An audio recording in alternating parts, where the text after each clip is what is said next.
Hello folks, welcome to another one of our Vapor Chief Before You Buy videos. In this video I'd like to discuss generators.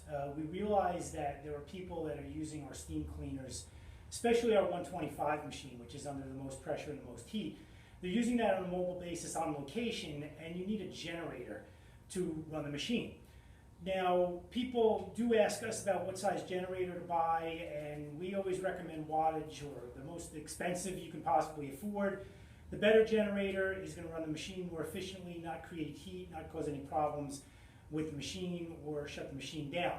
Now, it was brought to our attention recently about an issue that a machine was having with a customer, and it was only having that problem when it was run with the generator that they had purchased, and not when they were running it off a regular household outlet or a shop outlet.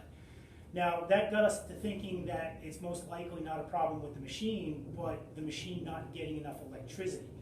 Now, I have some handy-dandy charts here that I want to go over to try and explain a little more about generators. Now, for someone who doesn't understand electricity, this does get very confusing.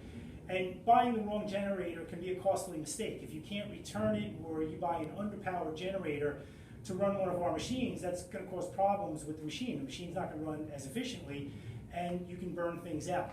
So let's look at an example of the generator that the customer had purchased.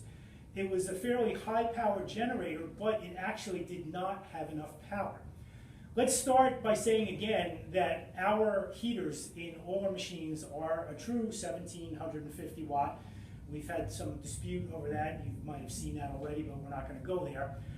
Our steamers run on a 1750 watt heating element, which is almost maxing out a 120 volt, 15 amp circuit. If we do the calculation, 120 volts times the amount of amps that are on a circuit, that gives us our available wattage. 120 times 15, that gives us 1800 watts on a normal 15 amp household circuit, or even a shop circuit, but most shop circuits are going to be 20 amps. We're running a 1750 watt heater, which is basically maxing out the circuit. We want to see that in a generator as well as we would see that on a household outlet. We don't want to underpower the machine and have the machine struggle for amperage, because things can burn up and you can possibly start a fire. So let's start with our chart here. This customer purchased a 4,000 watt peak running generator, meaning on initial startup it would provide 4,000 watts peak. It's going to run at 3,200 watts. Now, you would think that running at 3,200 watts, that would be more than enough to power our 1750 watt heater on our steam cleaner. However, that wasn't the case. What happened with this generator, which I was surprised when he told me that he had a 4,000 watt generator and the machine was having issues running off this generator. But the thing was, what they did was they split it into two separate circuits. So here on the generator, he has two different outlets. And right at the top, it says, on his generator, it says max 13 amps. So they only wanted you to run a maximum of a 13 amp appliance off of each one of these circuits, which gives you your 3,200 watts. So they were taking the 3,200 watt running rating of this generator, splitting it in half, giving it 1,600 on each one of these outlets, or about 13 amps. The problem is that our machine requests 1,750 amps. So at 1,750, the machine started, the machine heated okay, but as he got to using the machine and more into using the steamer, it requested more and more amperage and more voltage from the generator that it just couldn't provide. So the machine started heating up, and then it eventually shut off. So the machine was shut off, and that's a safety built into our machines. It would shut off just because it got too hot. There's a sensor that we mount at the bottom of the boiler off our heater that senses excessive temperature. When it sees the excessive temperature, it just shuts down. So his problem was the machine was shutting down in the middle of use. Once it cooled off, it would start up again. But obviously it would shut down at the most inopportune time, and he'd be without his steamer for 5 or 10 minutes before it cooled off enough. As soon as he took the steamer to a regular house or shop outlet, the machine operated perfectly.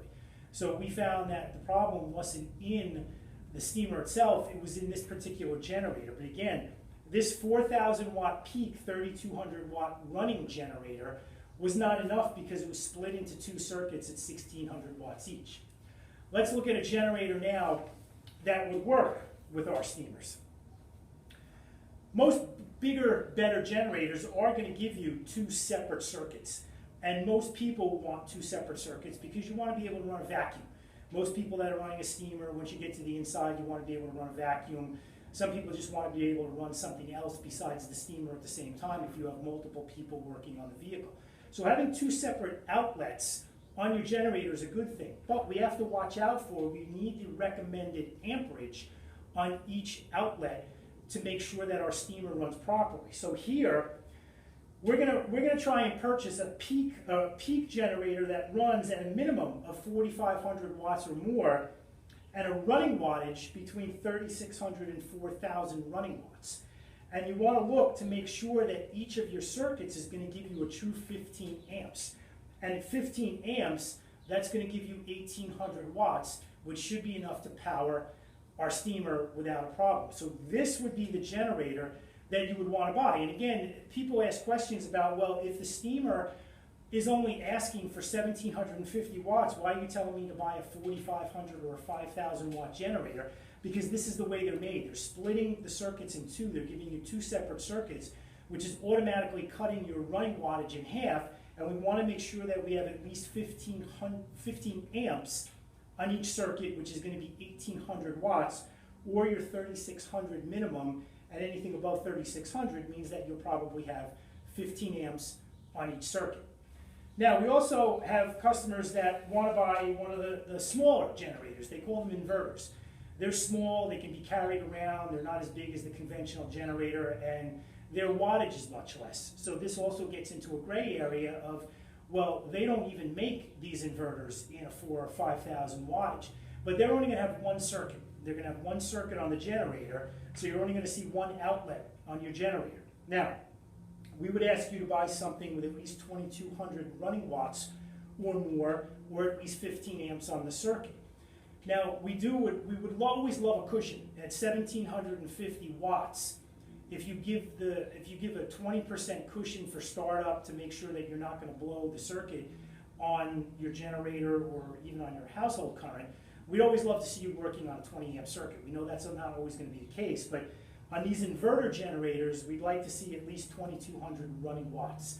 You're only going to get one outlet, so you can only really run the steamer. You're not going to be able to run the steamer at a vacuum. You're not going to be able to run the steamer in a buffer. So it's just going to be the steamer only. But as long as you have 2,200 running watts, and as long as your amperage is 15, then the steamer should have no problems running. It's just that you get into the way they rate these generators, that's a little bit confusing. You would figure that if you buy a 3,000 watt generator, that it would be more than enough to run a steamer, which is a 1,750 watt heating element. But if they're splitting it in two, and if you're getting two different circuits on your generator, which is actually a good thing, you need to make sure that it's 15 amps on each circuit, not 13 or 14 amps, because at 1,750 watts, we're going to be pulling 14.5 amps. So before you purchase either our steamer or you go out and purchase an expensive generator, give us a call. We'd be happy to explain this to you.